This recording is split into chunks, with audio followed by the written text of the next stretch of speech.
Hello, everyone. Welcome to a new episode of It's a Progressive World. As always, I'm joined by my co-host Sam, and we're back with a new episode of a new season, something like that. Anyway, please like and subscribe, and Sam is gonna give a quick tease.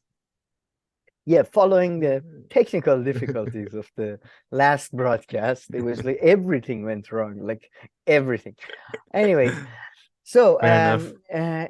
in this episode, we're going to talk about briefly Valentine's Day and some of the content that was on YouTube regarding Valentine's Day and I guess the politics of love or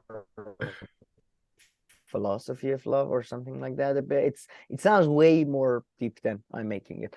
Anyways, then we're gonna move on to talk about this is gonna be the general theme. We're gonna talk about the elites, and there was a video by Sublation Media, which Camille is gonna probably tell me about, and how their activities is affecting freedom of speech, I suppose. And we're gonna talk about Matt Taibbi's recent interviews and Norman Finkelstein's recent book. We're going to talk about the developments in Middle East, in Iran, and perhaps more, not more importantly, but perhaps more prominently, the recent earthquake in Turkey, which has left more than 45,000 people dead already. And Syria, by the way, the numbers from Syria is even who knows. And then we're going to talk about how the developments in the Ukrainian-Russian war is going, the recent reporting by Seymour Hersh about Nord Stream 2, and perhaps most important of all, the balloon wars. The balloon wars are raging on, and there are some sad reports that it might be dying down, but we're going to talk about the balloon wars as much as we can. This is like the best wars ever. So, and it's an example of elite just being great as always. So that's the lineup for today. That was very Do you great have any? delivery there. Good job, good job. Looking forward to talking about all these things. Should we watch my Family Guy clip now? Oh no, okay, sorry. You saved it for a It's particular segment. It's so saved funny though. it. Yeah, Can't calm wait. down. But Okay, okay, but calm before we down. get to that, um, We we just discussed this. We have to stick to the format. We have to stick. we Go shall, we shall. ahead.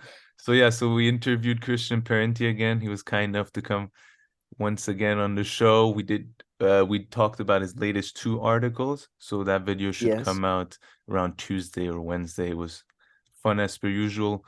Short at the end, we wanted to ask him about all, different topics, what he's working on and all this, but yeah, didn't get to that unfortunately.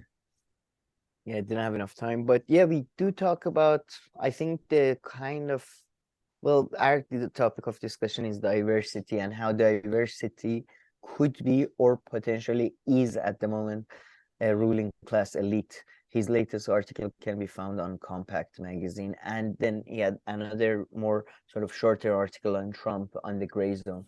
So yeah, I think it actually ties somewhat well with today's topics in some ways. Yeah, We so really, also, by the way, yeah, we also have it's. Go ahead, sir. no, go ahead. It's Sunny Podcast, people. Check it out. 4 subscribers. This is beyond. I think the episode 2 and 3 are out, if I'm Yeah, not yeah. So we mistaken. have 3 episodes on our new It's Always Sunny channel, so go check it out. It's kind of similar to this, except we're watching It's Sunny, showing some clips of it, but not showing the whole show, of course, showing some pictures and clips and commenting on it and talking general stuff. So if you like our general commentary here, I don't see why not. You wouldn't like that, potentially like it. So yeah, make sure to I check it mean, out. how And considering how intellectually just informative our conversations are, I would be surprised 100%. if somebody, yeah, like I mean, intellectually, emotionally, I would be. All of it is it's just nurturing to the soul. Just the personal view. Not that I have any 100%. particular biases, but I And did subscribe to our channel. To It's I Sunny, appreciate that. finally. I appreciate that. Yeah, I will. All right, Anyways, so I think I'll include a little clip from it right here from let's say like the third episode or something, just like 1 minute of it. if it doesn't look Nothing weird. too great. You don't want to, No, yeah, I'll save the don't best stuff. share the amazing bits. Yeah, the jokes.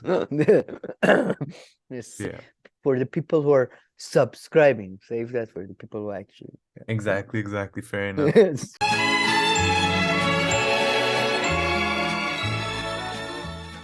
But hold on, I have to interrupt you. So this girl Go ahead. who is Mm. of legal age, who in the show, I guess, she says she's 18. And What she's are you like gonna say? hitting on Dennis and all this. She's pretty hot. Okay. It's- Well, that's I knew. Clarifying legal codes. Look, guys, I checked online. And And the fact that it's a what, TV show, I'm sure gonna- she's like actually 33, yeah, but playing like a 17-year-old. Like, yes. But I'm gonna tell you what Charlie and Mac tell Tennis, that she's over 18, so no moral judgment.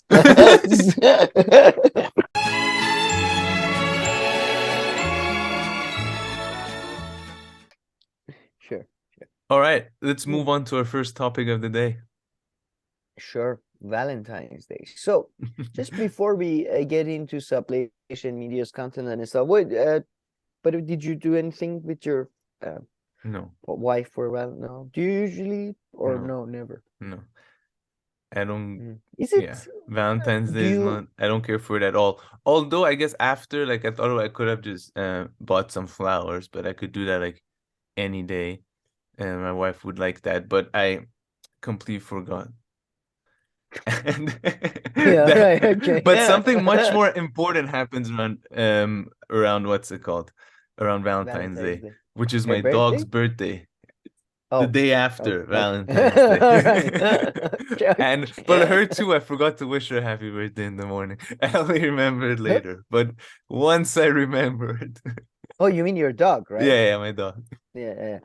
You forgot to. I don't know if dogs are that. Anyway, okay. But yeah, how about you? right. Did you do anything No, I on was Valentine's wondering. Day? Oh no, I mean, come on, please. But if I don't ask you, you get mad. If I do ask you, you can't I win. make fun of you. I know, right? So it's your choices are me making fun of you or me getting mad. But no, I wondered if in Geneva, what does do in the, like, is it become evident that it's Valentine's Day when you walk around, like you see a lot of balloon things and you know what I mean? Like shops, do they look different? Like kind of like, when you get close to Halloween, does that happen? I mean, I don't, I didn't walk around the day or the day before because I don't think it goes much further back than that with Valentine's Day. But I guess at the main supermarket that I go, there are definitely signs of it and more flowers and chocolate and all this. But yeah. I have to say that in Tehran, especially in the posher areas, people go fucking mental, man. Here too, ridiculous. Probably. I guess I just don't see it, I'm sure, but yeah. But I mean, I am very, as like people talk about, it's all about selling gift cards, greeting cards, and all that. And I agree, it's all bullshit. I mean, generally love all that stuff is nonsense. But but I would say sometimes you do see, like I go to a coffee shop where I teach, and there's a school nearby, like a high school nearby, and you see these like 16, 17-year-olds, like the boys were coming from a different place. It's a girls' high school, and they were coming out, and the boys were coming, and they were hugging each other. And it was kind of, I have to say, it was kind of cute. I agree with you broke there. my heart. It's a good excuse. And listen, that criticism you can kind of say it about all holidays, right? Anything. Now, so if you, for some reason, if you like this one, you pick it, and you like to, make it special that day and do different things with it and stuff, chillax. Especially for kids, I think it's nice. Otherwise, all holidays are, of course, just turn into one, just like, buying party. Yeah, exactly. No, so I bring it up because it's a big as again, they come out and say this is paganism. They are promoting paganism in Iran, Western influence, and they close down shops that sell teddy bears with Oh, hearts on really? them. Yeah, man. Not this year. This year it was just everybody backed off following the recent protests. Let's just leave the teddy bears. Let them give each other teddy bears. Just not attack us. That's fine. So yeah, that's why I mean, I do find it ridiculous, but just because something is somewhat ridiculous, I think a lot of ridiculous things are good for kids, especially. Yeah. No, I mean, and I'm myself into different ridiculous things, you know, so that's why exactly I like mocking people.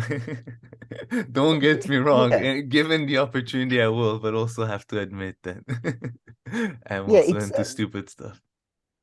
yeah, exactly. It's, you know, and you know, different times of life, different things become more appropriate or whatever. But yeah, as you know, We're you're so into humble, football, huh? which is far Self-aware. stupider than We're oh just yeah, such you good should. people. Bottom line. I'm into cinema, which is equally as stupid. Anyways, but wait, so now did you watch this video? This was actually, I think, was a very good video by Sublation Media, a Valentine for the Boss Man, which was a discussion about sort of dating perhaps in an older age and like Yeah, I in a mean, more I mean, yeah, it was good in terms that it was fun, but at yeah, first it I was was very kind of fun to listen. shocked. I didn't understand what was going on, but then I got to understand the woman's Susanna's style, which Yeah, she I has a didn't know very about dry her. sense This of was the humor, first and it time. didn't Yeah. start with Doug being attacked basically forever. Douglas Lane, I feel like poor Douglas Lane just getting attacked by like different. Chris Catrone comes on, attacks him for why did you publish that article? But did you know this lady? Did you know Susanna from before or no? Had you She already does seen it? the show that I showed you, the show on Sublation Media's channel that is psycho dating with a psychoanalyst or something. So I think she's a psychoanalyst who she does that Fatal Dates. Do you remember Yeah, I mean the now I know about guy it, but who yeah, I'm not sure if I'd seen it before, or maybe you she probably she showed it to me. But she had the guy on who hadn't dated for 10 years. Don't oh you yeah, okay, remember? now vaguely, yeah, Yeah. that sounds So familiar. uh, so but yeah, it was great. The beginning is quite fun because I feel like that. But what did you think? Yeah, and then it was I like a believe general, just conversation, but like yeah, the stuff that she would say to him were kind of were kind of funny, like saying like I'm gonna be controlling. I mean, she was just joking all the time, so people have to watch. Are we gonna yeah, play a she little was. clip maybe that would give a Yeah, better I wanted to play. This idea? is not the And joking part oh though, but I'll come back to this though. I'll play something from the beginning. But yeah. okay, I'll play something from the And the whole beginning, thing minute about 20. beautiful women, people need to hear that. I don't think we'll do it justice. Oh, I think that's like the first thing she says, right? So I think anything you play here now should include that.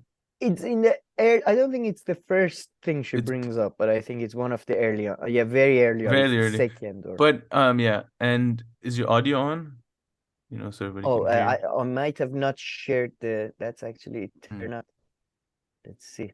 Share computer sound. It's definitely shared now. Okay, beautiful. So I think this should be Yeah, good. turn the volume. What? Yeah, good. 1, 2, 3. Editing your dates as they've come through the pipeline to me. Yeah. Okay.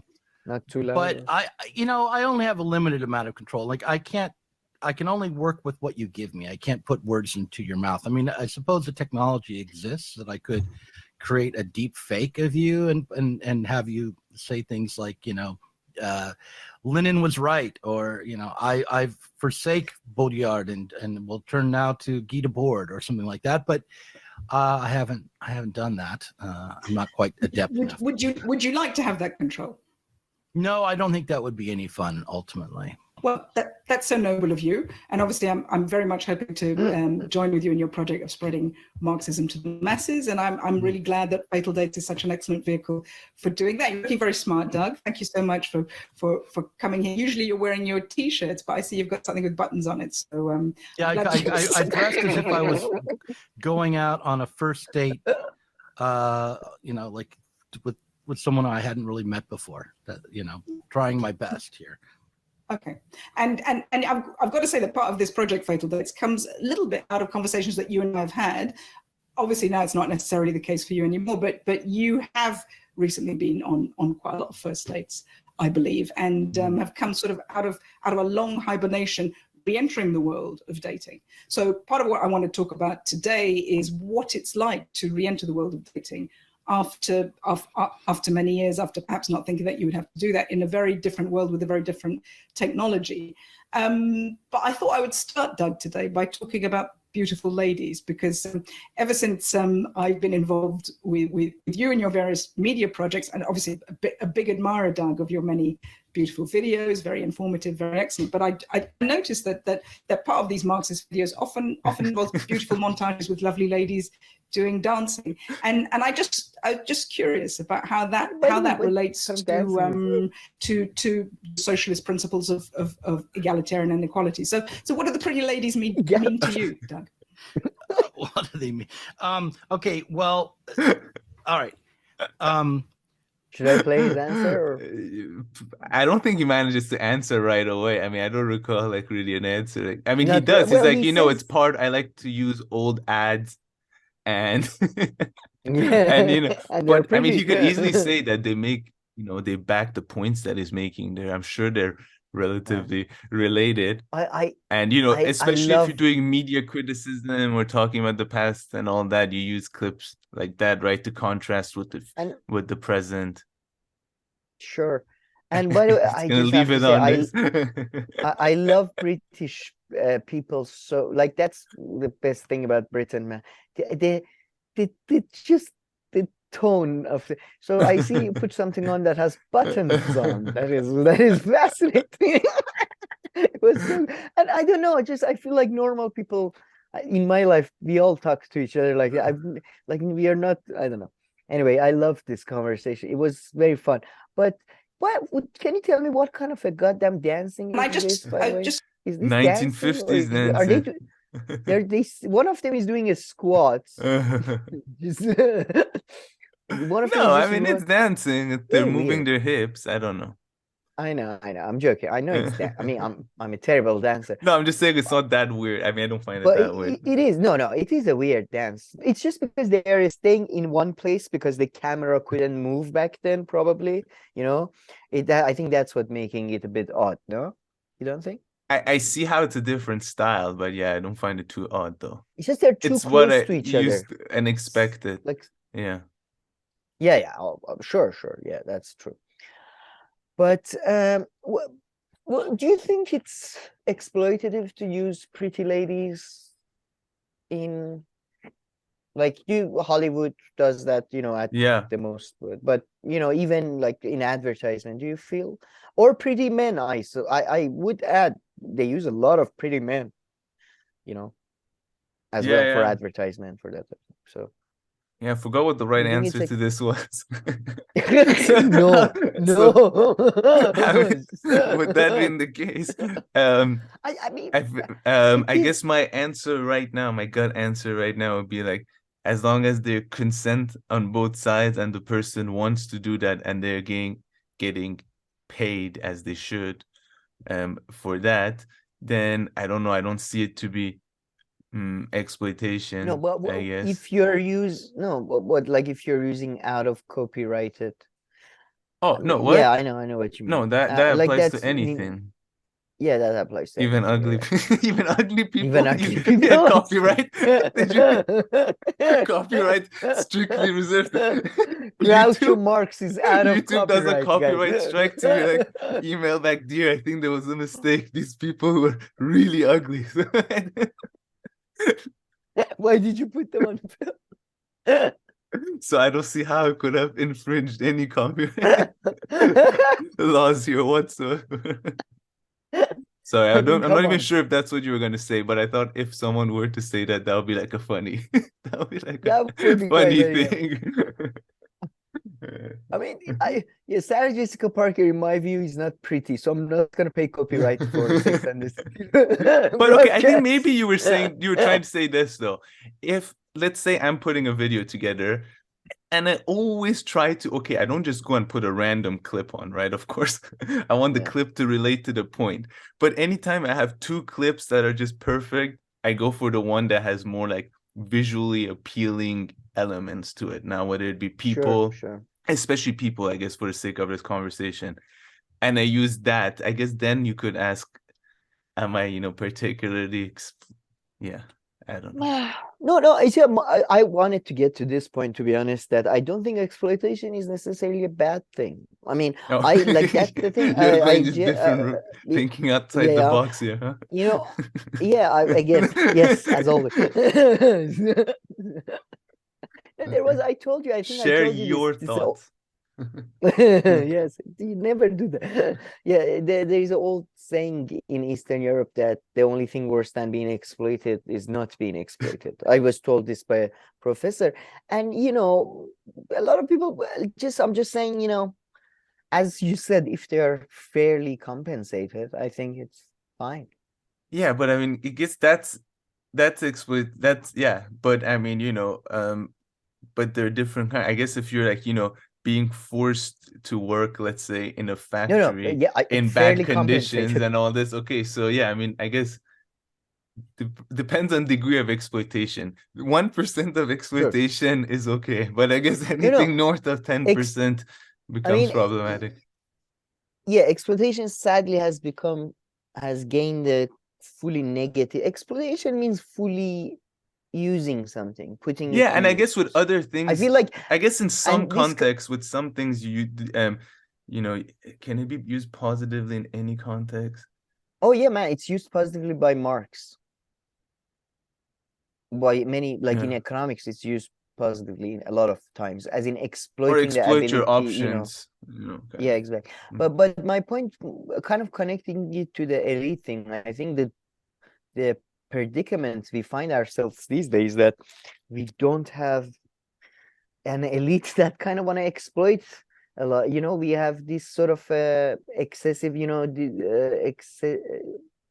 they don't want to provide jobs. It's we'll talk about it more when it comes to Jeremy Corbyn, to an extent. They don't want mass parties. They don't want big organizations. You know what I mean? It's just sometimes exploitation could be a good thing. That's all. Like it would be like, would it be a bad thing to have a Hollywood that it sort of glamorizes physical beauty? Maybe not necessarily. I don't know. That's all. Yeah, I mean, a lot of the things that people would say is that, for that last particular point, they'll be like, oh, then, kids and stuff develop, messed up perceptions of like physical appearance and all that. But I mean, I would say you can counter that with other things and, make it clear to people that, movies are not a representation of reality, so necessarily. I don't believe in any significant relations between images. Yeah, I was making devil's advocate. I was being devil's advocate. I know, no. I know. I'm just giving our counter argument to that. But I would say that it's just, again, it's not the mother. It's always been physical beauty. Has always been a, 100%. And she talks about it times. We're gonna talk about this now. Actually, it's a good segue. Like since the ancient times. Yeah. And then, but then, what did you think of? Yeah. So this is a segue. I mean, those were just some thoughts that came to my mind. I know there is no concrete conclusion, but whatever. Now, moving on. Yeah. What did you think of what they discussed here, which was about the sort of capitalism and roots of capital? It was an interesting discussion. Shall I play a bit? Yeah, I like how you said, I think today's show is going to be 1 or 2 hours. I feel like this segment alone might be like, it's going to be 1 hour. like an hour. No, the rest are quick, hopefully. Yeah, but this is a good one. Relationships of capital. Yeah. That we have to overcome. So it was by overturning kings and queens and the feudal system and subsistence farming and bringing people together. So Sorry, people to not suffer from as much material deprivation, and suffer in wholly new ways that will be more interesting than what we have now.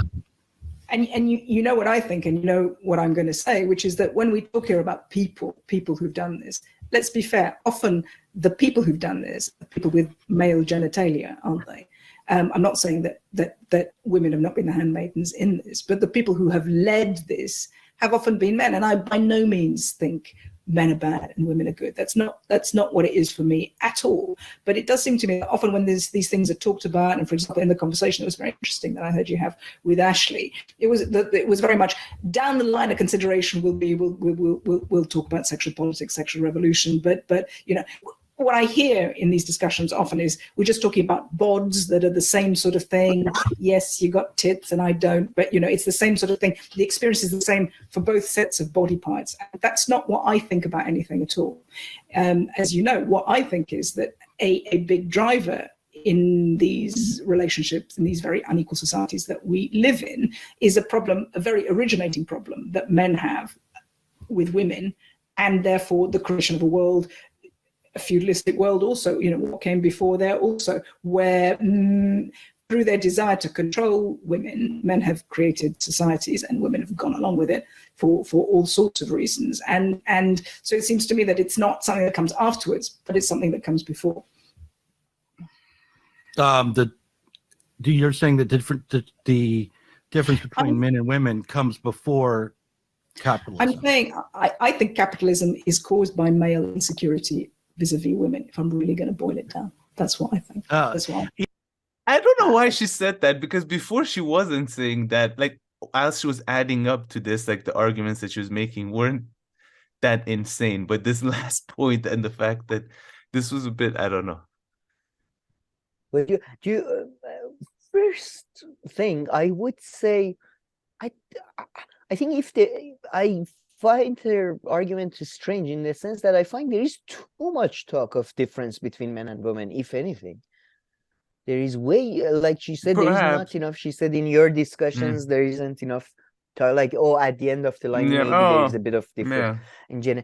So that's one thing. I think there is way too much discussion on male and female. And yeah, I don't think that, I do think male desire to dominate females, or female and male sexual desire, both I think play a huge role in shaping society. But just men controlling women, considering that especially nowadays we know how prevalent homosexuality was back in the days as well, you know, because men used to be far more living in environments that were much more, I guess, women free, you know, like used to like constantly be together with other men and all that.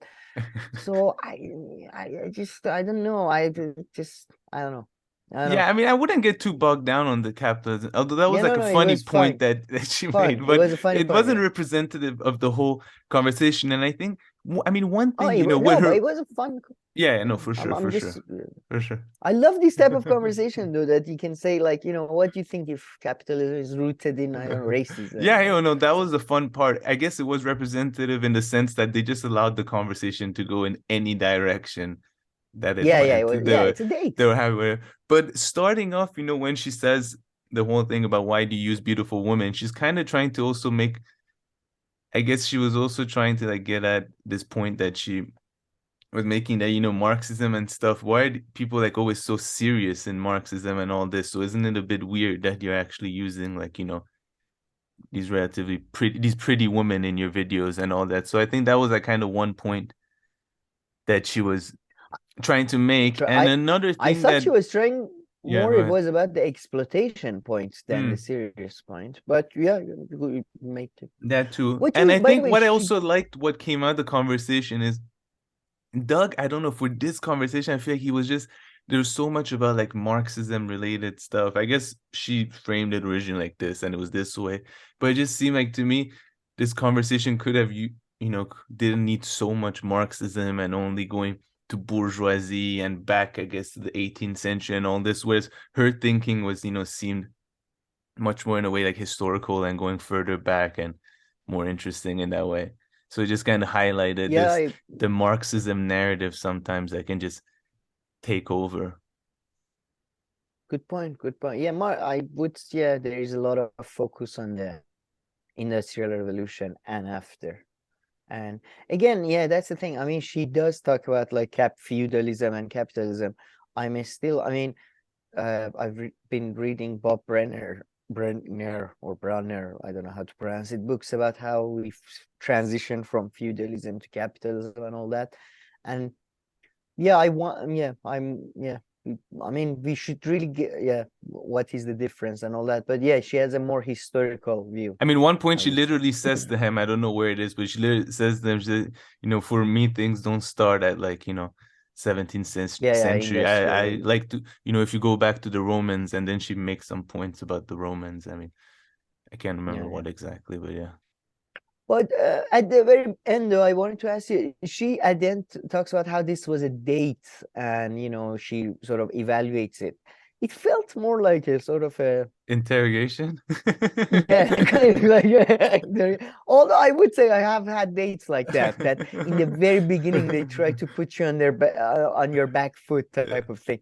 But yeah, it did feel like I almost expected her to have a sort of lights on, no, I know, sort of swing above Doug's. So you put a lot of pretty ladies in here with us, eh? Yeah. Hey, what's up with that? Huh? I feel like this is like, you know, the process to like waterboarding. This is step one, you know. Step one, you start with this. Step two, you bring the light. Step three, or level three, you know, waterboarding. Get him, put the towel on his feet. Put it on his feet. Doug, I told you not to use so many pretty girls. I told you. Oh, man, so do you want me to bring up your divorce again? I can bring it up. Huh? Jesus. Because that was also one topic of conversation. Got to know a bit about that period. Yeah, it's. But what do you find it easier to? I mean, you have been married for so long. I can't even ask you this type of shit. But no, I take it back. I was gonna ask, do you find it easier to talk about relationships to other girls than other men? No, I mean, let's say like if I do get divorced or something, right? And it should be like the announcing something worst thing ever. I think like no, I remember back in the day when, you know, I would talk about girls and stuff, I would talk to guy friends because most of my close friends were guys, so I don't see how that would change. Now, if I did happen to have a girl that I could talk to about that too, I would do it. I remember that used to happen too, but I don't remember it being an issue from back in the day talking to a guy about like girl stuff. So, because she was being cheeky when she says that to him, though. I mean, she was joking, but she was like, "Yeah, she's like, you know, did you find it easier to talk to me because I'm a woman?" No, but it's fun topics to talk about, though. It's fun. But I would say there was a deluge of content on the left somewhat. I mean, This Is Revolution did. All the left were out on dates. There was This Is Revolution did this video. Yeah, there was another video they did with two other guys. This one was actually has there always been this much Marxism? I feel like this past 2 months, like, or maybe because we're obsessing over This Is Revolution and Sublation Media, but it's just always about Marxism. What is it always about Marxism? Never mind. No, because I mean these two channels are Marxist. Yeah, channels, exactly. So I don't know whatever stupid surprised you about. I mean, he had some other lady. He had some other lady talking about penis power, I believe, or they had like This Is Revolution really went mental on the whole fucking Valentine's Day thing. I don't know if Pascal Robert. I mean, he doesn't seem that. But yeah, I don't think he knew anything about it. This lady brought out a fucking. She brought out a what do you call it? A model of clitoris. She brought out a model of clitoris. This is the clitoris. This is the other wall. Okay, so but that's important information. I see. Maybe it is. But I didn't think I would find it here. I thought Yeah, I would find it on like Mayo Clinic's Yep. channel or NHS or Yeah, something. But anyway, and that's it the from video- volume 1 of Marx. Now we're gonna talk about this at the end of volume 1 of Capital, Marx found the clitoris. The if you mystery hold of the book clitoris. under the sun, you'll see the secret writing of Marx.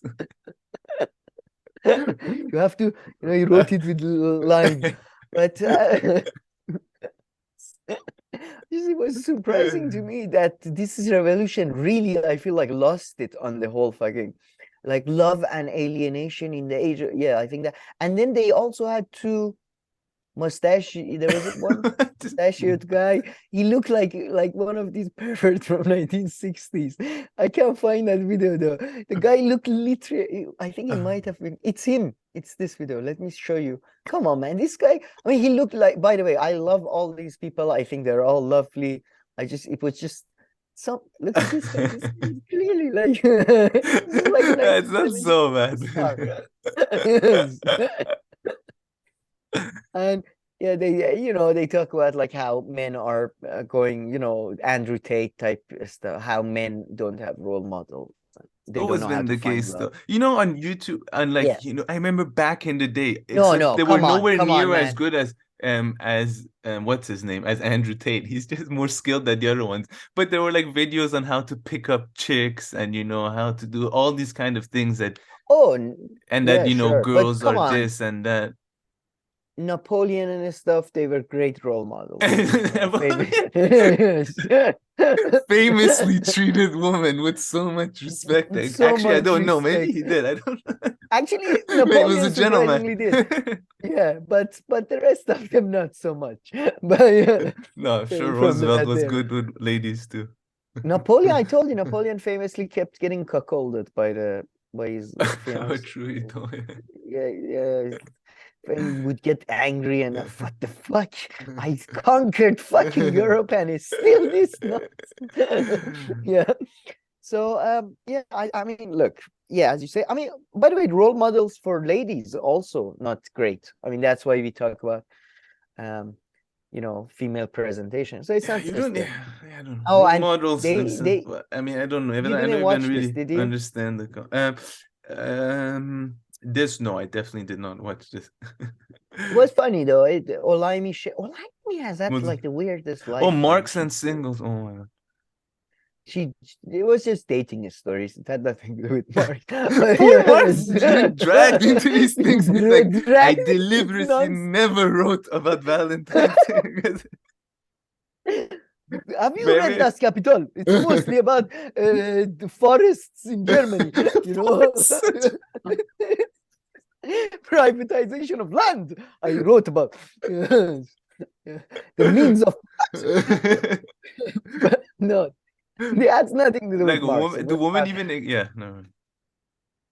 And yeah, but it was like a couple of Laimi shared he shared one guy story that was quite brutal, Really? I would say. Yeah, like I mean, it's just her story. It's like the other story she had about the racist kid friend she had, the racist childhood friend. I can't believe. So what happened? I need to hear now. I need to hear this. Oh, or it was the guy was Vaguely. crazy, man. The way she was saying it, he was a monster that he bought for Valentine's Day one time, or was it birthday? He bought her like one of these sort of things that they sell in when you go put petrol or gas in your car, gas station. Yeah. And like one of these sort of Miss Pegga Pig, the cartoon. Okay, Pegga thingy, piggy thingy. Like bought one of those like keychain type things that they sell at those, and then just gave it to her, and then it was her birthday, I think, or something, and took her to her brother's house and started watching movies she doesn't like on purpose, and then like it was really weird story. Then this was the crazy part. They had a breaking up type thing, and then he called her, said, let's meet up in New York or something, and I'm depressed, blah blah blah, I'm very sad. And then she goes to New York, and then there she finds out that he actually has a girlfriend, and he came with a girlfriend or something. And it just sounds, I mean, it sounds Jesus mental. Christ, some I don't people believe are, it. It's yeah, I mean, there yeah. are some I mean, I crazy do believe people it. out there. Yeah.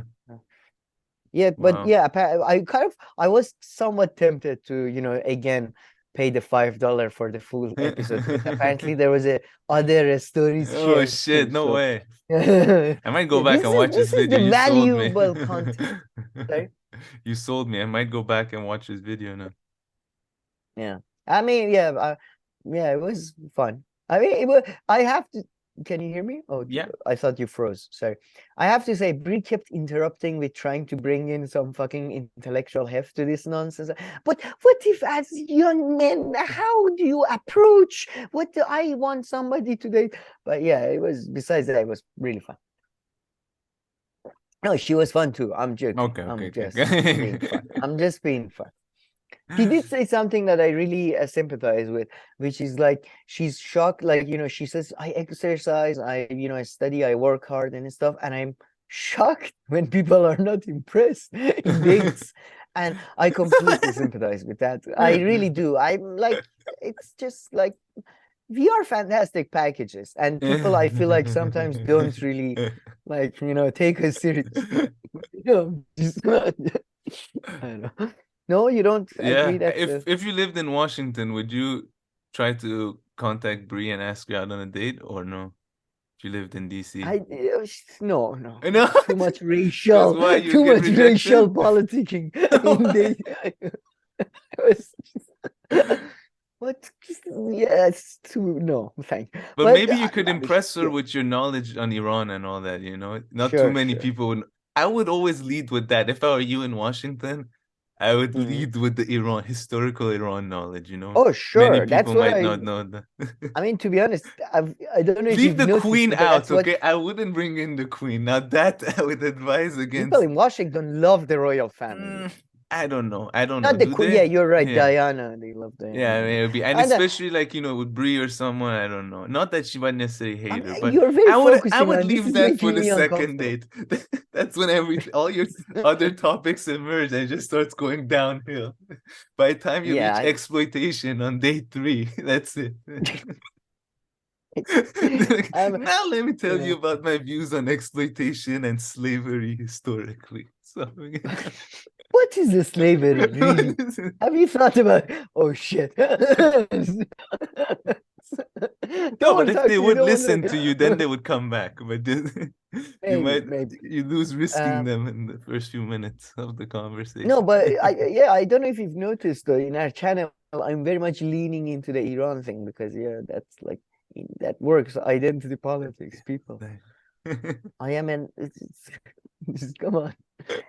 Anyways, but it was really funny though. It was a really fun episode too. I mean, if you have Nice. 26 minutes to kill, it was good.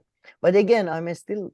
Well, I mean, it's just somebody to, I think, what you call it, screen people before she becomes friends with like that's. I mean, it's crazy that you call somebody like cry, say you're depressed, and then I don't know. It doesn't. It sounds weird. It's just People are why would nuts, you though. do that? Yeah, fair enough. Anyway, let's end this very short segment. I'm curious what that next article is on. That's not related. Oh yeah. No, this was. I thought it's kind of Yeah, I mean, what is it? Spanish holiday home naturist naturists wrong. naturists wrong to Wrong to insist on nudity. Okay. Of course. So this was this was a great story on Guardian. So this was a sort of what you call it, like these small sort of blocks of houses, and they enforced nudity. They enforced nudity. So basically, they had a cop like a stand by the pool, and if you were wearing a swimsuit, take that off. Take that. I'm telling you, take that off. Take it off, you bitch. Like, what is going on? But yeah, apparently, I love the fact that this was the Supreme Court's ruling. This was the Supreme. So there was a ruling from the lower court that actually supported the communities sort of enforced nudity laws originally, and then the people had to take it to the Supreme Court of Spain. So the judge and the local area was, yeah, that sounds fine. That sounds good. Yeah. Hey, it's a democracy, I guess. The It's committee a has democracy, but voted. it's not. Yeah, it's not it's not liberalism, though. You don't get personal choice in your clothing. True. Have you ever been to a nude Good beach point, or eh? any? That was a good one. No, that was a very astute point there. They should have used it in their counter argument. It may be democracy, but it's not liberalism. Not liberty. And then you pound the table at the committee, you know, you Yeah, exactly.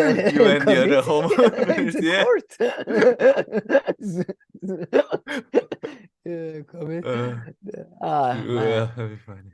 All right. I saw in Brighton, I saw the naked bike ride a couple of times. Oh, wow. Naked bike ride. That's super dangerous. I think so too. I mean, I can't ride a Were bike. they wearing so I shoes don't- at least? Yeah, shoes they Okay. wear. That's one thing they wear. Yeah, actually. A lot of them, I remember. were shoes. And some of them were necklaces, hats. The only thing they don't wear are the things that you should wear. There's this Family Guy clip. Stewie goes to, what's it called? Goes to, what's that thing where they throw beads at you for showing your Your tits. Mardi Gras. Mardi Gras. He Yeah. goes to Mardi Gras. For some reason, Is that the real- For some reason, he's there and he's in an apartment. And he opens the window. He's like, "Hey, you guys, shut up! What are you doing down there, right, Stewie?" And then he puts his shirt up, and they throw beats at him. And it's like, okay. So then he pulls his pants down and he gets arrested. And then next clip is like, they should really be clear about it's like, it's like the rules are so confusing or something. The rules are, yeah, exactly. What kind of flashing is okay and what kind of flashing is not okay? Please clarify. Oh man, yeah. I mean, I have to say, I'm not a big person. Some people in their homes, have you seen, they wear like 3 layers of clothing just so they don't have to turn the heater on. I like to wear t-shirts and all that at home, but just nude. Yeah. And the heating in my house is controlled by the central government. The government has taken away our freedom. Is it really by central government? Well, yeah, they limited everybody's, to how hot well, it's centralized in the building, but then the government limited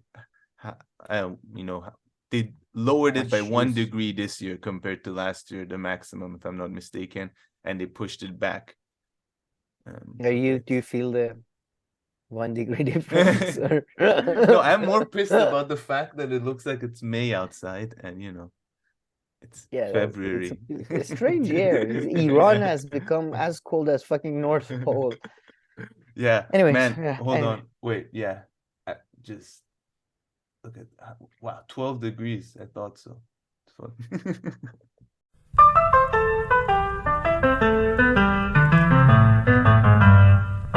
Alrighty, Sam. So let's move on to our next segment. Enough talking about Valentine's Day. So what do we have here? Yeah. So before talking about some serious stuff, which is mostly we're going to talk about Turkey, Syrian earthquakes, and development in Iran and Israel, maybe a bit of international politics. But before that, I thought we'd take a look, and this came up on my feed for some reason. I think because I've been listening to some history shows recently. It came on my feed. And I just thought I highlight this debate if people want to go listen to it. And I sent it to Kamir and he loved it. To some of the people, some person with some of the deepest sort of understandings on the Middle Eastern politics. Sam Harris.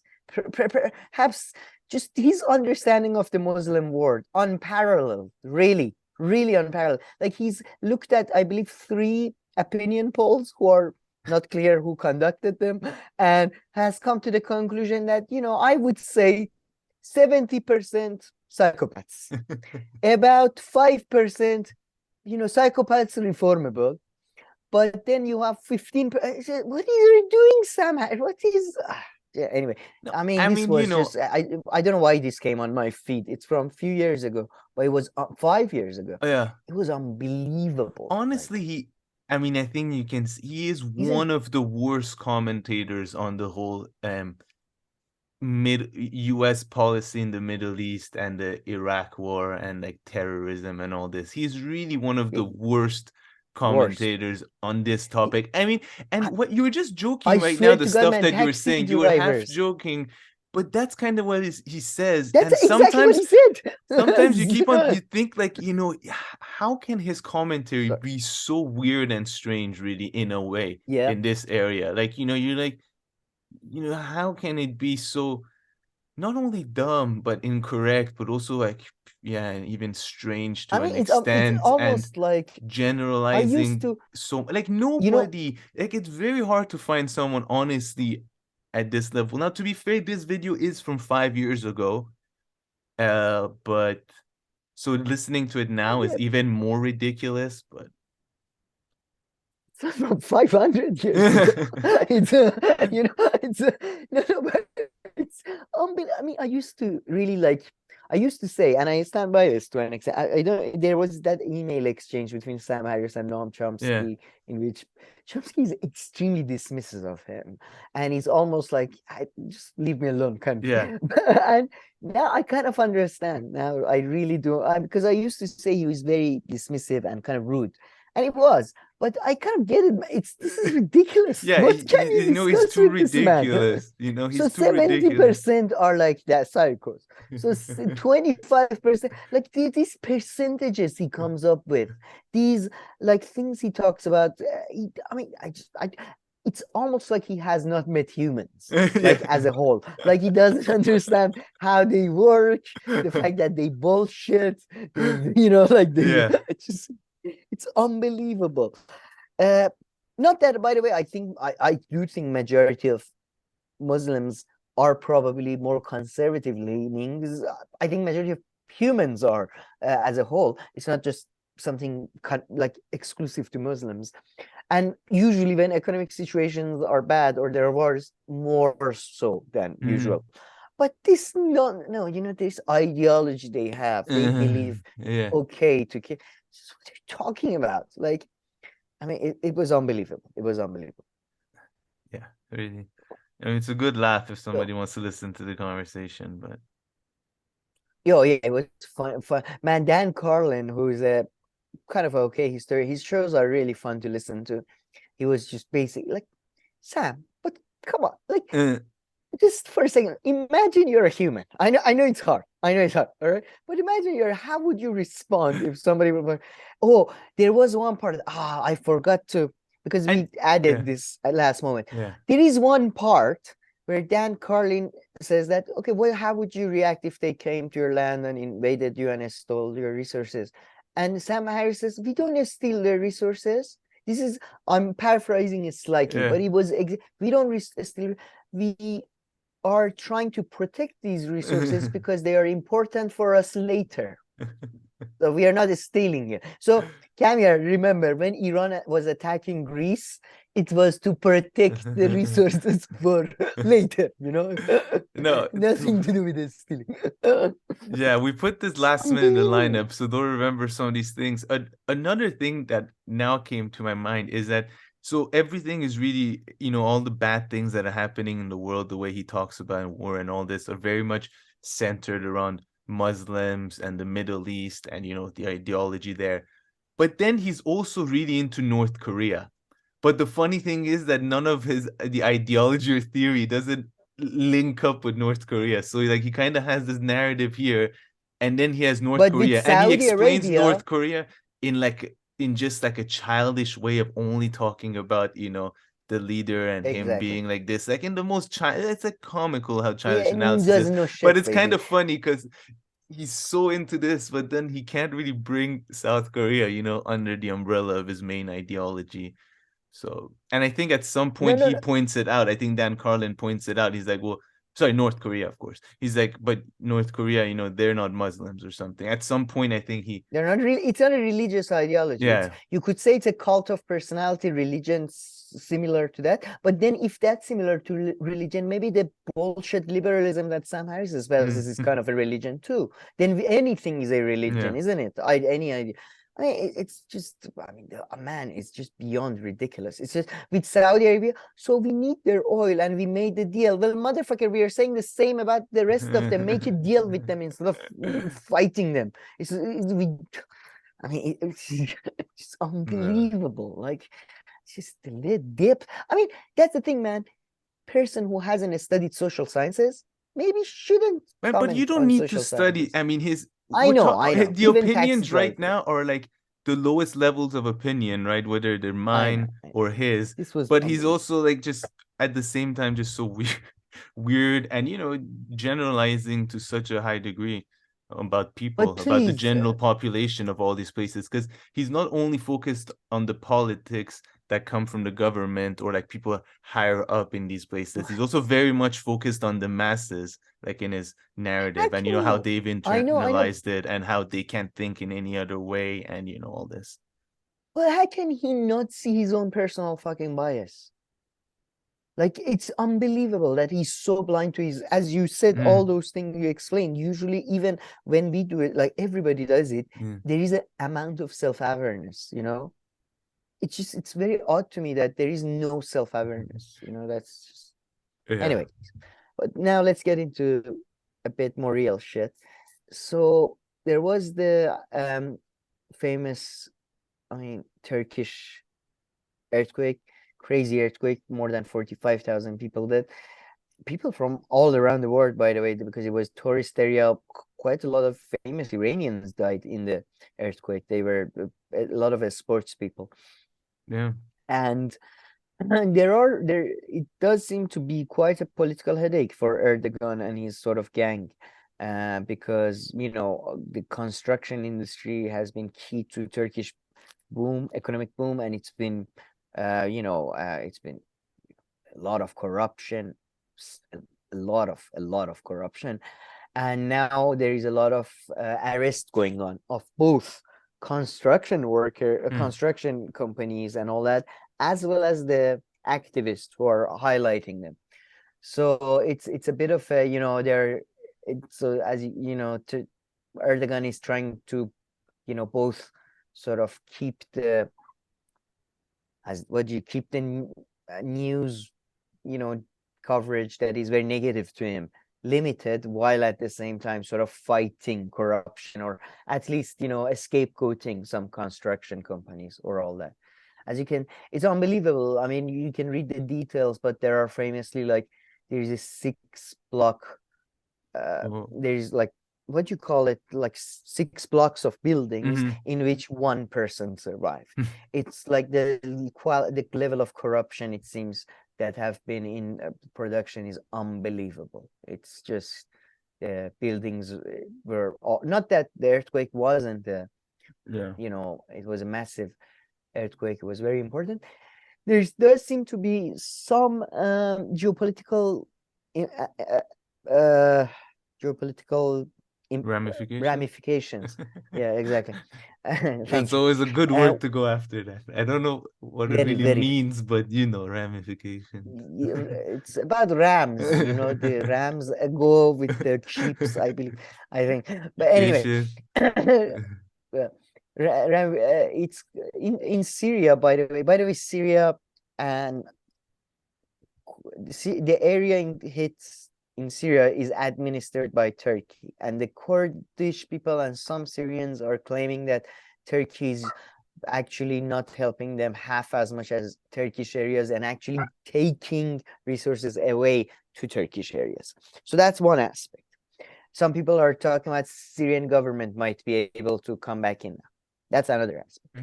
Then you have, but much more importantly, and the article I have right in front of you is about that, is the Armenian-Turkish relations. Armenia was very quick to, send material support and material help to the earthquake hit areas, and Turkey thanked them. And after 30 years, the borders were opened, after 30 years of being closed. Although there's is that a positive development? No, if I understood correctly, yeah, it's a good. Yeah, this is very. You really hear good stuff. I just thought maybe I'd first double check. Yeah, I swear it's positive. Is it? I don't know. Maybe it's not. I mean, to be honest, for Iran, you could say it's Oh, not, because Iran is very yeah. much bang. Yeah, for an Iranian, I hope the relationship fall apart. I hope you hate each other. Yes. Depends how you look at it. But although I was reading like Armenian and Iranian coverage of there does seem to be quite a lot of suspiciousness in Armenia. More, Mm. I mean, in Turkey, it just they don't talk about it as much. It's not as important right now. They have bigger issues. But in Armenia, they're saying it's probably not going to be long lasting. But it's I mean, there were talks that there is potentially more conflict coming on in Nagorno-Karabakh and all that. It does seem to have just any chance of that for now. Just any chance of Turkish expansionism right now, it seems to have died down with this a lot. So yeah, but it's a huge tragedy. I'm sure you heard a lot. Did anything catch your attention specifically, or? No. I also just heard some of the things, some people were also saying, like some of the analysis, that Turkey's construction industry is also strong overseas, like let's say in places like Africa and stuff. And will they be wondering in different African countries, oh, how stable are buildings and stuff? But I mean,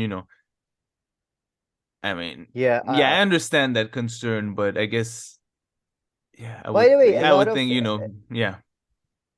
a lot of these Turkish construction companies in their boards are Iranian officials. Mostly not Iranian officials themselves, Iranian officials' family members. One case study people can Google is Velayati, former, I believe the first or the one of the early foreign ministers of Iran, and an advisor to the supreme leader who recently it turned out he said that COVID vaccines may cause cancer. That's the level of advisor our supreme leader has. And he's been our foreign minister. He's one of the deep state Iranian guys. And his sons have been involved in construction companies in Turkey, corruption cases of, he studied, by the way, in Johns Hopkins University. I don't know what the fuck they're doing there, but anyways. So now moving on to Iran quickly. In Iran, there was quite interesting developments. What probably people may have heard was that in a Munich Security Conference, the Iranian opposition abroad, which has coalesced into a grouping, 4 of them showed up, Reza Pahlavi being the most prominent. And Reza Pahlavi, actually, who's the son of the former king, said his preference is for a republic, not a sort of a constitutional monarchy, which I found extremely disappointing. And although, the little prince can dream his little dreams, I don't think none of it is going to come true. He showed up with some CIA agents like Masih Alinejad and those idiots. And I mean, again, the Iranian Susk people or something, right? Is she being called like a cockroach or something? So I've heard of it. Susk, cockroach. She looks like them, but I don't really know. I mean, No, on the I don't want to streets even on... I really am somewhat, I don't want to attack her personal appearance and all that, just because it's just I always want to attack her substantively. True. Fair enough. Piece of shit she is, really. Look at her right here. This is when this is the president, Khatami, if people recall, and this is her. She used to work for Sharq Ruzname. It's so funny that people who used to be defenders of a reform are suddenly so much, it's fucking assholes. The only thing that changes about these people is their bank account, from an Iranian bank to an American bank. Anyway, yeah, these losers met in Munich, serving their masters, I suppose. At the same time, though, you did have, I mean, it's very disappointing that Iranian liberals don't want to talk about this. You had 20 groups of unions or associations of civil rights, unions and civil rights groups, 20 groupings. That's the only term I can think of. And they have called for what they call minimum requests, right? I have to say, I read their minimum requests, and it's basically like, so we want, freedom for everybody all the time, housing for everybody, everywhere, work. It's kind of heaven on earth sort of a situation. It's not really requests. These are not minimum requests, but I love it. There is no mention about Islamic Republic should go, Islamic Republic should stay. I don't give a shit about that. I don't give a care about the names, about the pageantry. I have my own pageantry. It's fine. You know, it talks about we need housing, we need works. The requests are very, I would say, maximalist. The title, I would say, is very misleading, but they are materialist requests. So this, you know, these guys are inside Iran. That's the difference. And these are, by the way, the symbols, the logos. I don't. I see. At the same time, as you can see, these are this is the reformist president and this is a former prime minister, both of whom, one of them, the former prime minister, is under house arrest, and he called for a referendum on the regime. The guy on the right side, the former prime minister, was under house arrest, but the former president Khatami, he said that, who I've met, by the way, he said that he is. He believes we don't need a referendum. And frankly, I'm much more with Khatami. You know, even though I think I've hugely criticized both of them, I generally think reformists in Iran are untrustworthy, and at least with conservatives, you know where you stand. They are basically Democrats of Iran, right? The reformists. But this Mir Hossein Mousavi guy, man, it's just I don't want a referendum. Referendum is a plebiscite. Last time we had the referendum was 1970. Well, last time we had a referendum was after that, actually. But the last really important referendum we had was 1979. And that didn't lead to great things. I don't believe in referendum on big things. It's a plebiscite. It's a mistake. But these are the current sort of discussions that are going on. So, you know, you have the Munich people who are pushing for regime change openly and isolation of Islamic Republic, some people pushing for referendum, some people pushing for radical reform, and these groups asking for material change. While the regime is killing innocent animals, because these are the animals that people in Iran used to smuggle in Sistan and Baluchistan, the poorest area in Iran, near Afghanistan and Pakistan. And it just shows how useless our government has become, that, you know, to stop a smuggling of poor people, they're killing donkeys. And this really, I thought I just wanted to mention this because I really love donkeys. They're the best and motherfuckers.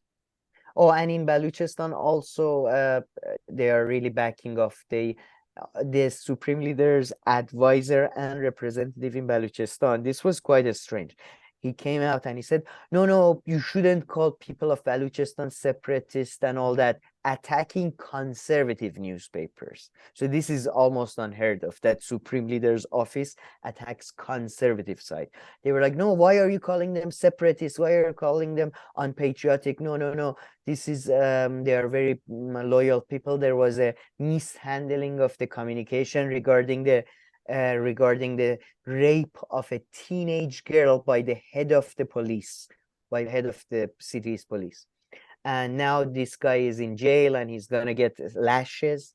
He's going to get whipped. So these are interesting developments. And this guy was released. So as you can see, I think Islamic Republic is playing again this game of sort of, we're going to give some concessions very slowly, you know, and all that. And in Israel, I don't know if you heard, but they changed the. So sorry about that. Yeah, I don't know if you heard, in Israel they basically changed the law and now they can remove citizenship from anybody. Yes, who I heard that. they Yeah, I call guess a I did hear terrorist that. and all that. So that like that's happened. fine. So that actually got codified, or Yeah, that passed. From what I heard, yeah, that passed. And I don't know, this, I wanted to talk just briefly about this, that Iran International, the channel that I love to hate, the one funded by what's his name, MBS in UK, which is very anti-Iranian. It's like Iranian Fox News kind of thing. It's slightly better than Fox News, I have to say. They are moving from UK to US under threats from Iran. So, which is, It's gonna be interesting. I wonder if they're gonna take their hosts and staff, because they poached all their hosts from BBC, VOA, and when they did, and then they really sort of had a very bad relationship with BBC, the way they covered other hosts in BBC. So I really hope they don't take them to US. I kind of hope they now have to go back to BBC Persia for jobs and shit. I really hope that happens, because these are really a scum. I cannot think of, I mean, generally speaking, journalists are the lowest of the low, but these are even among the journalists are the lowest of the low. So, you know. And now, just before moving on from Middle East, I thought we shared this. Oh, I have to connect to my favorite clip ever, huh? Just two things about this Family Guy clip are hilarious. One is the way Stewie in his accent says Ahmed, and then the way he asks about, and then the question he asks and the words that he uses. All right, let it play twice at least. Let's I say. Play it. Okay. No, I say, Ahmed, what is that thing you people do when you're about to assassinate an infidel? Ah, you mean this? Oh, God, yes, I love that. This is insanity.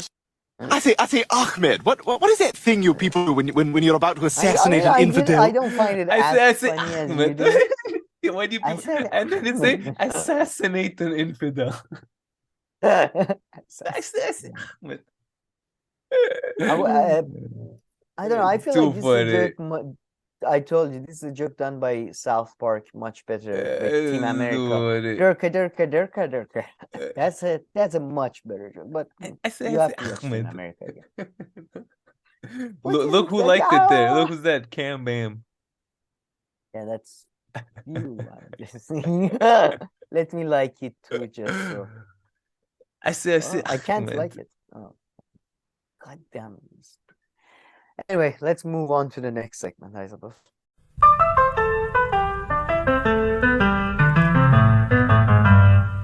Alrighty, Mr. Sam, or Agha Sam, as your people refer to you on the streets, My on the people? bazaars of Tehran. When you go, My people? your community, you Middle Easterns, you Iranians. Nobody, I don't think I'm still old enough for anybody to refer to me as Agha for any particular, activity. Too Anyways, funny, too funny. What's that? So, Mr. Matt Taibbi was on the was I on love Mr. your Rogan's too funny comment about your own joke. was on Mr. Too funny. Rogan's show I can't even laugh. podcast. Too funny. Yeah, Matt Taibbi did, I guess, sort of number of online appearances, media appearances. He went on Joe Rogan. He did this monk debate, which was And look just at that swag amazingly here, huh? Matching Adidas sweater and hat. Okay. I didn't even Look at get that. All right. Matt Taibbi I putting have on to- his I really best, don't like- latest to go on the Joe Rogan show. What his suit, I have to say, I really hate baseball caps. I mean, just as stylistic. I'm not this like sports clothing that are not tight are my least favorite clothing of all time. Like if you're wearing exercise, it has to be tight. What is this like baggy shit? No, This is not baggy. This is just a sweater. I mean, the sweater is nice to an Yeah, extent, this I is- would say. Yeah, But no, anyway. it's okay. I'm not. What I is this don't do video a about? fashion show. It's so much. I'm so much happier talking about fashion. But yeah, and then there was this monkey debate with where Douglas Murray and Matt Taibbi talk against Malcolm Gladwell and Michelle Goldberg, and it's just I don't know. So The screen has yet to catch what up I with want. you. No, man, that debate is hilarious. So, I mean, on the Matt Taibbi side, boy. he's talking about how mainstream media, all the problems of mainstream media. And on the other side, with the lady from New York Times, it's about, how mainstream media is so good. And I mean, the lady on the other side is just so ridiculous in like, her Surprisingly- overall arguments. But Matt Taibbi also, I mean, I would just say like what I didn't agree with him was the romanticization of the past. And in this video, he did it. He leaned into it, at least in this debate, you know, as much Shall as I he play ever. a bit? Or I don't know. I mean, it's what such a do you long see one. right I don't now? know if any part is, you know, really makes any sense. No, it's just because, yeah, and because of delay, I think it's Yeah. long. But And check out Douglas the Murray opening was statement. hilarious. Yeah. Yeah, Douglas Murray is good fun. I'm wrong on most of them. But And the Malcolm guy was Ma- just empty. The you know Michelle Malcolm lady, at Gladwell, least she right? was fighting by herself. Like she was like, you know, she was ready to debate on her own. She didn't need him. No, I don't know about Malcolm. Oh, he's the most famous of them all. But I guess He's he its was own the very famous quietest person. one. Quieter one. Yeah. But anyway, check out Matt Taibbi's opening statement, and you'll see what nostalgia is crystallized. It's I mean, it's pure I nostalgia don't about understand past. it. I really don't Pure understand nostalgia. where it comes from, like why he needs to No, romanticize the it's past just so much. If he just dialed it down a bit, I think his arguments would be, you know, far more exactly. valid. It's just all correct. It's just unbelievable nostalgia for the past, and yeah, it was. But then, besides nostalgia for the past, in this interview, what did you think of? And then Brianna Greyjoy and others criticized Matt Taibbi for fanboying Elon Musk, as they Yeah, put it. I I mean, guess. yeah, I kind of do agree. Do you I agree with kind of that? do agree with the fanboyness. And then again, when he talks about what the files revealed, you know, you know, I'm like, fine. When he says, okay, now we know for sure on paper X, Y, or Z, then I'm like, fine. You know, I guess you have some evidence on some things that, you know, most people thought, or they didn't have this evidence, so you brought further evidence to it and all that. So sure. But two things. One, he talks about these things as if he's learning about these things, like in a way, I feel, at least that's my perception, that he's learning about such things for like the first time ever. And these kind of things, we didn't think it would be Exactly. happening at all. And then the second one, yeah, they do. I mean, fanboying on Elon Musk, I think that's fair to say as well, to an extent. Oh, he has a Yeah. Elon actually has a He has developed he has a sense of very humor. developed sense of Okay, humor. who Sure. says these Have things? you I've never seen heard him? say. Yeah, it's just he Like, went on a stage and said, "I'm rich, bitch." That's a very developed sense of humor. I've seen his tweets. and I mean, it's just such a strange thing to say to him. I don't know, like a grown man. No, it is. I mean, I would say that about Dave Chappelle, but yeah, you know. Yeah, I don't. Anyway. I guess maybe, yeah, maybe, but yeah. Yeah, So it's very odd. But at the same time, though, I don't give a shit about the fact that whether Twitter, they also sort left-wing people. Okay, they or Democrats. Who gives a shit? I mean, what's Democrat yeah. or Republican? It's unbelievable. Then, there was. Before, I guess this is more related to free speech, but Norman Finkelstein has a new book out. I like to read it, but it's apparently about censorship. And they had an interesting debate with Robert Wright. Oh, I didn't see this. Who, I thought I sent, no, I didn't send you. He talks about his book On the Gray Zone as well. I believe he goes somewhere else too. I forget. But this was an interesting debate with Robert Wright, because I feel like it wasn't so much of a debate, it was discussion really. And can you hear me, by the way? Yep. Maybe you can Shit, this connect. looks. I'll definitely probably go back and listen to this. Oh yeah, it was interesting, but it's just yeah, I mean, it's a very interesting debate, and it's kind of at the end that you don't really get any specific answers, kind of. I So, never set the bar that high there is anymore. one. Yeah, it's just yeah, exactly. I would say Robert Wright makes this one great point, and Norman Finkelstein agrees that one should always distinct between censorship of a state legal censorship and sort of norm censorship, as in, like, you know, things that are not specifically legal but would get you kicked out of any bar. Yeah, or or like, any you know, or like, public you know, place. people will immediately start arguing back with you, or like, you know, to say like, how could you say such a thing, Tell or you to whatever. shut up. Yeah, how could you have such a Yes, thought? yes. Yeah. So there is that distinction. And yeah, but it was Norman Finkelstein, expert on, burning bridges and freedom of speech. So, and then there was this interview with Chris Hedges on Kim Iverson, which is regarding a rally. Did you hear about this rally? Yeah, the rally's happening today in LA at Oh, noon. I you think know they that? said Sunday. Yeah, February 19th. There we go. So for us, it's like in 12 hours. So if I was there, I would have joined. But yeah, I guess the whole story here is You would that have gone? no, unfortunately, I don't do No, anything. I don't I'm just pretend asking. to do anything. No, I mean, it's I good. don't do it. Yeah. But listen, hold on. I want to say what the video is about.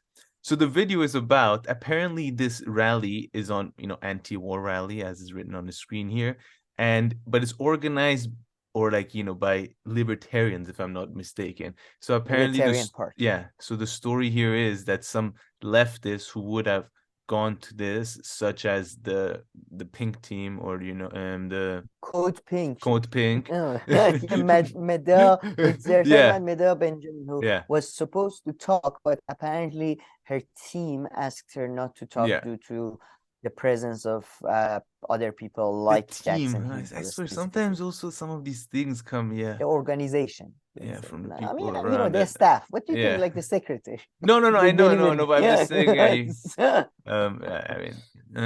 but yeah. And Yeah. Chris Hedges is like, we should form coalitions around issues. And who, if they're on your side on this particular issue, you don't have to agree with the person on everything. And yeah, that pretty much, I think, sums it up. Bengelas.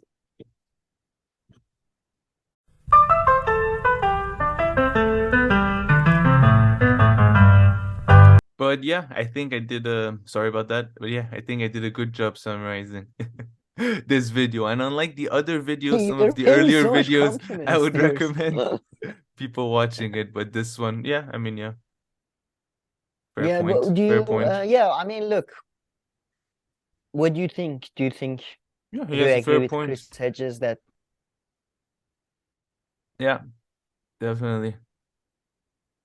oh, I do, yeah, I agree. He has a fair point that I feel like I don't think like your panel mates, if you can call them, or people who follow you or come after you on a stage or before you, I don't think they reflect on you, do they? Yeah. Necessarily? I mean, listen, if Or you're they always shouldn't. if you're always associated with a certain yeah, if group, you're- then someone might say, you're always with them. But you could also have a good reason, be like, well, I'm always there as part of this group as the person to do the opposite or something for some reason. I don't know, or like to watch them or something. So you could have a I mean, reason. But yeah, that could come up. But yeah, someone could say, hey, why were you at this libertarian rally? Well, this you could say this rally was organized by libertarians, sure, but the topic was anti-war, which is something that I believe in strongly, and blah blah blah. Sure. All right, good. But at the same time, if I knew a disgusting piece of shit human garbage like Jackson Hinkle was anywhere near a thing, I would never go. Like, I would never agree to go. If I agreed to, I would not cancel. Like, it's just too, like, I wouldn't give them the satisfaction that that's what I think Code Pink made me, like, just that, like, I would never, I would just, wow. Like, just in terms of, not that I wouldn't want to tolerate being in presence of a human garbage like that. Jeez. Have you seen his tweets, man? No, I haven't seen his stuff recently. He's human garbage. He's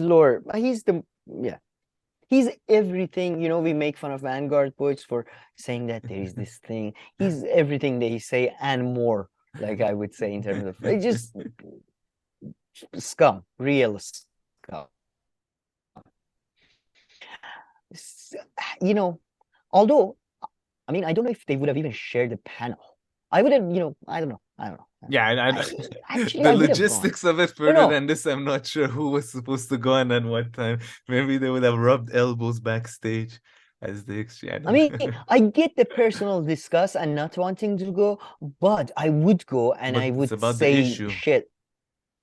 No, fuck it. Yeah, that too. But fuck the, you know, my main thing is like I You would would just bring go on there up to discuss something else.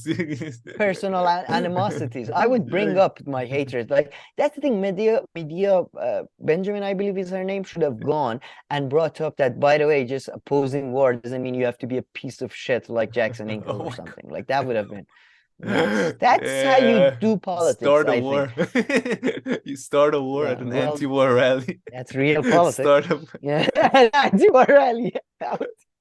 So reporting the most anti-war rally ironic turns thing into happened, guys. huge brawl. Man by the name Jimmy Dore appears to come out on top. But we're here A talking man to with Jimmy. all kinds of health problem for some reason managed to defeat everyone. It's just unbelievable. But yeah, but at the same time though, man, I don't think it is anti. The thing is, the main reason why I wouldn't go, because I don't think this has any influence whatsoever on anything. This is not gonna do one like I mean, hey, you can Yeah. say that about most protests or rallies and all of these. all so- protests, really. Well, all I remember. No, I legal- remember a few months ago there were some that you wouldn't have said this about No. them at all. Did they get a rally permission from Okay. somebody to go and we're Okay, gonna so shush, we're gonna sometimes. no legal protesting, peaceful protest, and I've said that all throughout the Iranian protest, man. The reason why I love them, and to this day I talk to people, and sadly it's this peaceful protest. Fuck off, like go find a hobby, it's virtue signaling at its best. It's like group virtual signal. We all, good people. Good for you. Have fun. But anyway, did you see, by the way, as always, Chris Hedges brought up his prisoners? Oh no, I didn't get to that, but I'm sure he did. He brought them up. Yes, He dude. brought them up somehow. He managed to. They're thinking about organizing. They are not worried about But at this point, he's putting their lives in danger. I mean, he brings them on so much. Like, yeah, they're gonna be kidnapped and we know Chris Hedges loves you. Gives us $1 million or these students will die. Chris Hedges, quickly. We know you love these students. You can't stop talking about them. instead of kidnapping his kids or something. Yes. Kidnap. Give us your library or we don't get it.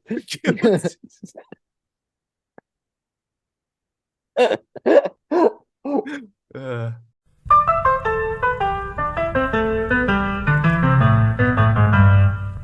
Alrighty, Sam. Shall we move on to our last segment of the day? Yeah, sure. So we're gonna talk about a couple of quick stuff about the balloon wars and development in the UK and Nord Stream, but it's all elite related, I suppose. I haven't watched this video yet. You sent it to me. Was it good? Was it fun? What was it about? Yeah, it wasn't bad. I mean, two arguments are made. The first one, I always make it and like to make it a lot, so I can explain down much quicker. The second one, I think I of course understood, but that subject I wasn't too familiar with it. So pretty much, the video starts with Ashley showing a video from World Economic Forum, and apparently a clip of this has been circulating, and in the clip it's something about how AIs and stuff can, or some ways that they can monitor what's being thought about in your head and all this, and your boss can have this. And this has been going around, and people saying, conspiracies about, oh, you see, this is what the World Economic Forum wants to do. And, she's like, okay, these kind of conspiracies about World Economic Forum are nonsense, right? It's just like we're some rich people and stuff are networking and looking for, more opportunities to advance their lives, their lives and all this. Something to do. And she's like, in fact, this video clip that's going around, it's a professor showing the kind of dystopian way that this technology can be used, right? So that's the first argument that she makes, but that's very quickly in a minute. She's just highlighting how those kind of conspiracy bullshit. But she's like, but what the professor is talking about here, though, all this, and then the professor is talking about using technologies to, so workers, not necessarily that they're controlled by their bosses, but I guess that they can feel better and, use it in positive and effective ways. I'm not familiar with the topic, so that's why I said this part I can't summarize very well. And then she goes on for the rest of the video to critique that, and doing that kind of stuff on people and workers and employees. Oh, nice. So yeah, the second part I probably didn't do, but the first part is what really was close to my heart. These ridiculous World Economic Forum conspiracies. No, look, these are the people who hired Humpty Dumpty as their sort of as their face, I suppose, and as their representative. So they might be planning to control the world. How much success they gonna have?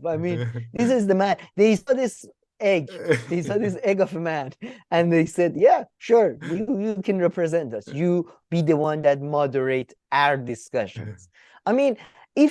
If you can't get away from sort of fairy tale creatures in your life, are you really an elite? Do you really have power over your life, or are you the prisoner who has to hang out with whatever this is? It's certainly. Jesus, this is like he's Humpty Dumpty. Come on. But is he still involved now that he's no longer at CNN? Is he still involved? Yeah, that's like the only gig he's getting. He went to World Economic Forum. He was like moderating panels. He was like doing all kinds of tea. He was careful not to get cracked. Just and very strange times for him. It's just true prisoners of. I think what is always I'm sure I don't know if it's discussed. How many pictures of him do you have? Oh, you're going one to another. Okay. It's like, are all these links just pictures of Ryan? No. All right. Now, okay. But yeah, so you didn't see that one, so I guess No, it was. I'll check it out. But yeah, I would definitely agree that you're glamorizing basically like a sort of a job. What were they called? Like it's basically like World Economic Forum is sort of it's a conference. It's a conference for a particular group of elites, rich, and on particular topics. Yeah, I do feel like it's got a bit of a vibe of people couldn't really get real jobs, like but they're rich, they show. So what's up? What can I do now? It's kind of like, okay, give them something to do, keep them busy type thing. But anyway, on other news though, we had the whole Seymour Hersh. I'm sure you heard about that. Seymour I think I heard it through Grayson. Did we need Seymour Hersh to tell? I thought this was everybody knew that. Who are the people? People keep saying mainstream media does that. Sure, but people want to believe what they want to believe. The people, I send people some of these stuff. They don't, okay, Seymour Hersh, very credential, but they still go, oh, we don't know. We are not sure. We need more evidence. So I just think it doesn't really matter that what mainstream does too much. Anyways. To an extent, for sure. It was. I assumed everybody knew this, to be honest. That it was clearly US or US allies. Like, we don't know who specifically, but anyway.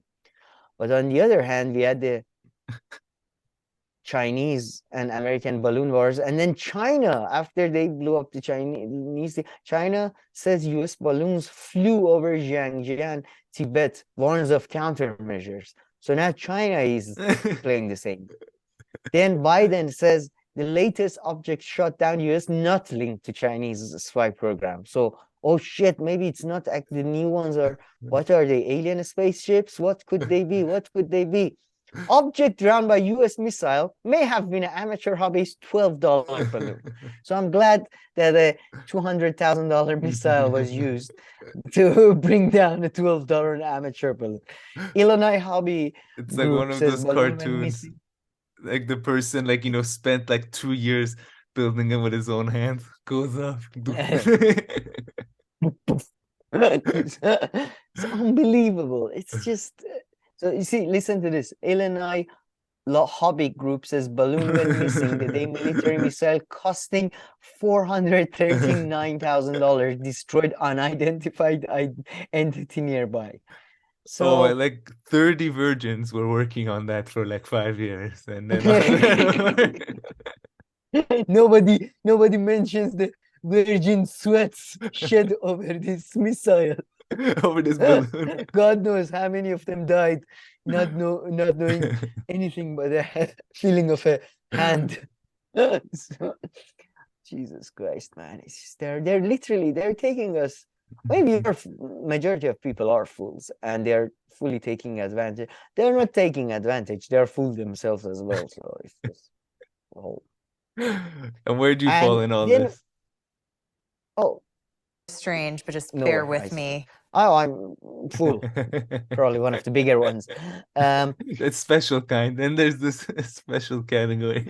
There is I'm kind of a unique kind of crazy. Well, I You're with this say guy. this because when you have Congress people elected that are like this guy, George Santos, who, I mean, it's unbelievable the shit he did. Like, Man, so are you the know, stuff true what they say in this video? I think they are. Yeah.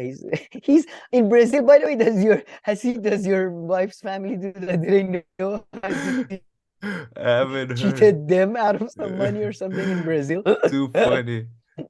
But yeah, they're after him for fraud, and he's he had to leave he had to resign, or no? No, I don't know. He hasn't resigned yet. I don't know. They keep telling him, they keep Republican caucus, Republican group in that society, Republican. They keep telling him, but no, I don't think he has. Let me Fucking hell. Google him. Yeah, I mean, some of the stuff that they were looking at saying, you know, I'm sure people have heard about George Santos. He's from New York, not to be confused with DeSantis. But he, yeah, I mean, he lied apparently about everything and anything, like what his Everything. former job was, you know, his mom being 9/11 survival. It's just such weird lies. He stole money from a charity for sick dogs or something. It's I love just the like scarf. really The one messed up. person who's like, he stole my scarf and then claimed that he didn't have it. Yeah, And then I was saw wearing it on you know. TV. Just such a low level of stuff. I love it. It went in all directions, all the way from like lying major lies to about his career, all the way to like taking someone's scarf. It's not, I wouldn't even say that's like major. Like all his lies are just. It feels all. But man, you know there are so many people like that. Lies that like It's Always Sunny character would do. But have you met people like this in real life? They're hilarious. Like they lie about the most unnecessary thing. No, but those who are as extreme as him, there are a lot, and their lies are about such random things. Like you're like, there was no need to lie right now. Like, I mean, there's no need for you to A, say anything, and B, if you wanted to say something, you didn't have to lie. Like, I mean, they jump into a conversation with a lie, like just make up something, you know, some people. And he seems to be one of those. Like, he can't help himself. But then again, these lies are usually told to get attention, and he got attention, so he was rewarded for those lies. So there is a reason for them. I would say there is a. But I would say majority of people in Middle East are no. That's. Whoa, who am I talking to? Sam Harris? This is the kind of stuff that'll get you on the Sam Harris show. Send this clip. No, but come on. He'll invite you right away. Like, so statistics here say that 90% of Iranians are horrible person who would kill their mothers. They are. Right? Why isn't they are? No, they are. They are. Okay. I mean, now you get a second interview. Middle Easterns are always like, you know, first of all, there's a lot of lies about their family achievements. There's a lot I would of lies say that about everyone, but, you know, everyone. Sure, but no, Sam, it's not okay to say bad stuff about one group of people. If you want to say something bad, just say about everyone, and then it's okay. No, I do think, and that's what I strive to achieve in my life, that people are bad in different ways and should be made fun of. Everyone is bad in different ways, in the same way, but in different ways. Everybody's bad, but in different ways. But you're the worst. Yeah, for sure. I would add, though, he's another great example of how representational politics doesn't work, because apparently he's from a very working class background, and it turned out that he turned out a complete charlatan. So it like, you know, the people who we need more working class people at the top, and then they understand the hardship. No, they won't. They sell you out as soon as they can. So. And then there was this development. Did you hear this? That Jeremy Corbyn is definitely not going to be. I mean, we all knew it, but it's now 100%. Former party Keir Starmer says that he's not going to allow Jeremy Corbyn to stand for elections. So, and yeah, and this, by the way, comes to the elites. They don't want mass parties nowadays. They like, because Corbyn brought in like almost 500,000 people into the party, and they are leaving. But Corbyn supporters, man, the Social Democrats of UK, they have a powerful answer to Keir Starmer's expulsion of Corbyn. It's very powerful. A rally? Right? Huh? They held a rally? No, it's more powerful. Oh, it's shit. Even more powerful than a rally. Wrote a letter? Keir Starmer is a hypocrite. Oh, They go okay. interview. No, okay, no, They no, okay, interview no, people.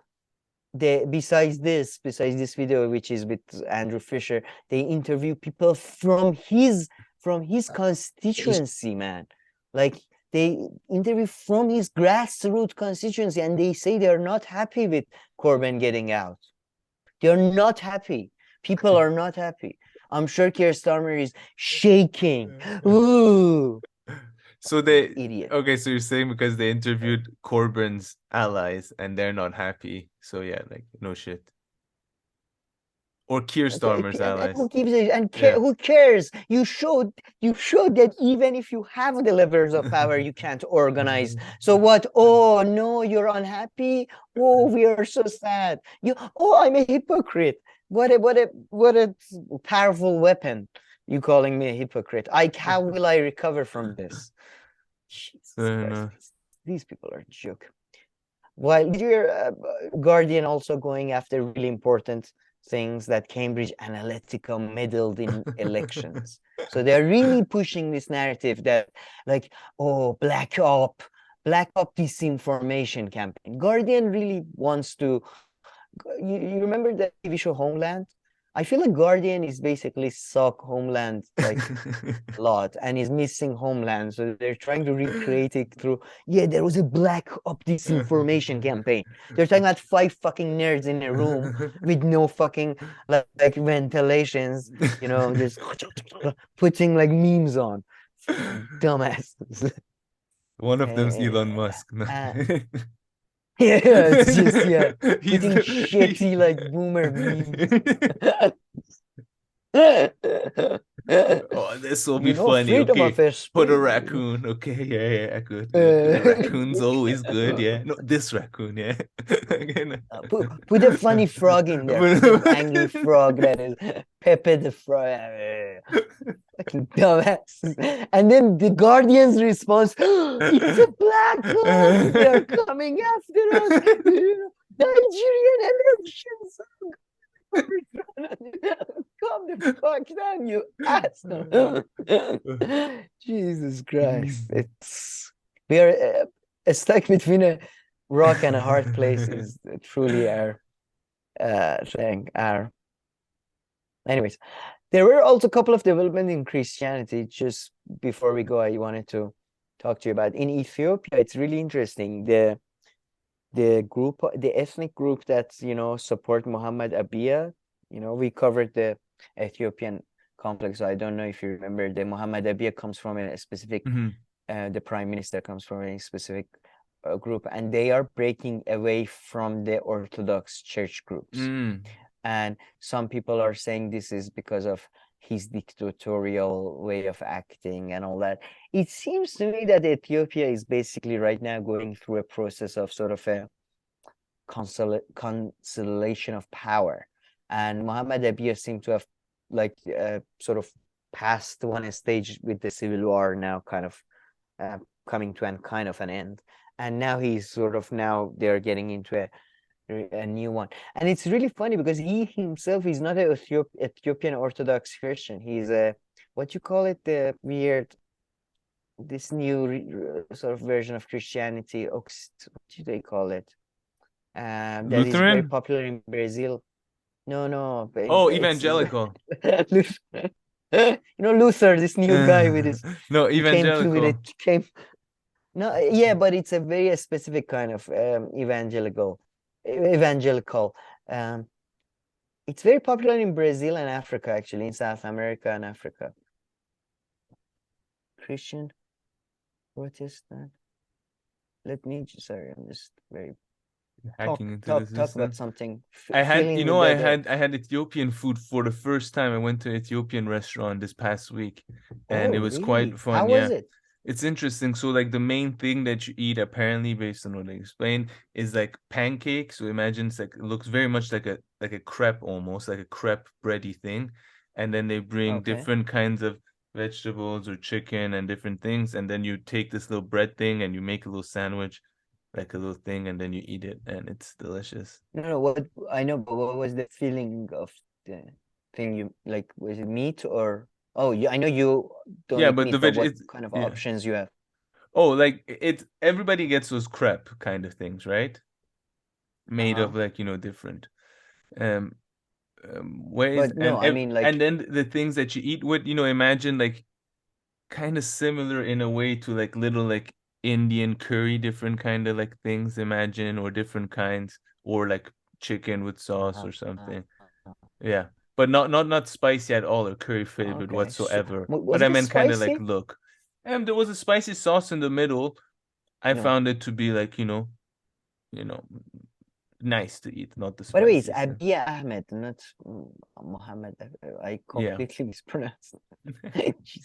But okay. Yeah, I really Oh yeah, I want to forgot try about the African stuff. food. I have never tried any dish. Pentecostal Christian. Have you heard about that? Yeah, kind of. Pentecostal. Yeah. I don't know what it is, but it's kind of a weird, apparently Yeah. new type of evangelical. They're like a special kind of crazy, I suppose. As you can see. Anyways, so yeah, there is some interesting developments in Ethiopia as well. But yeah, Certainly. we should try. I really love to try. I've looked for it so much, Ethiopian food or South African food or Nigerian food. I never found any restaurant in, Yeah. you know. So I don't know if any of them are alike at all. I don't know. Ethiopian food might be Yeah, very different. I know the but idea. delicious stuff. And yeah, right Yeah, now I'm just gonna go sounds make very a nice. pasta. I put spaghetti water to boil. Oh yeah, I'm gonna have qeymeh probably, and Mhm. then sauna. Yeah. Oh, sauna. What are you up to? How much gap are you gonna leave between the moment where you eat your qeymeh and your sauna and you go to the sauna? I usually leave at least half an hour. Okay. And you probably eat Yeah, so but little to anyway, be you honest, wouldn't get too full. I don't. I eat a little during the day, but when I do it, I have big meals. So it's usually. But I would say I probably leave it after sauna. You're right. It's probably safer to just You go. see, one last good piece of advice. Anything else that you're doing right now can fix Today your you are life. very full of yours. My jokes are too funny. So, I'm close to my heart. My analysis is the best. No, you're right. I summarized it perfectly. There's no point in watching the video. Yeah. No, don't watch the videos. Just come here. I'll summarize from now. But yeah, nothing. I'm just gonna What? hang out at home, do some little stuff here and there, do laundry, keep on doing laundry. I love it. The laundry, like the Oh, part for I the love laundry laundry. machine where you have to pay is broken, and since it's been broken for a while now, it works for free. So I don't know, anytime it could be reversed, but because the laundry company also pisses me off. I just know do that. a laundry every 2 minutes when it's free, to teach them a Yeah, I lesson. love the best part of laundry is when you hang them, man, and the whole Oh, house really? smells nice Oh, yeah, and you're all really that. I into it? love Okay, interesting. Oh, by the way, do you use a dryer? In Europe, I had to use a dryer once in a while, like quite Yeah. more often. In Tehran, you never have to. Do you use a Yeah. dryer? Well, right now, because it's free, I do a little bit, but the dryer is kind of broken. So you kind of have to put it twice and all this. So 50-50, but at times, because the dryer is broken, a lot of times it just steals my money and I get pissed. I just dry them inside, especially when it's going to be summer. Now that's going to be nice soon, then I can just put it on my balcony, then it's perfect actually. So yeah, I'll stop using the dryer. Yes, summer in Europe you can do it, but I remember like in Cyprus where I was for a little while, in the UK island and stuff, man, like the first like week or so when you first time you wash and stuff, and you're like, okay, I've waited like 4 days now. It's been 4 days and this thing is still wet. Like, what the fuck is going on now? Like, how do I get dry clothes basically? It's ridiculous. Yeah, that's true. But I love the smell. I love the fresh smell. I really do. Nice. But okay, all right, let's wrap this show up. If anybody has any comments, Sure. questions, criticisms, please make sure to leave them below. If not, please like and subscribe. I and we'll don't see you on know, next guys. video. I don't know about criticism. Camille might react I mean, violently criticisms for this Sam. week. This week he was very happy with what he did. So be careful with the criticism. Yeah. I would tone it down. I would tone it down. Anyway, try to help people in earthquake if you can, by the way. That's crazy.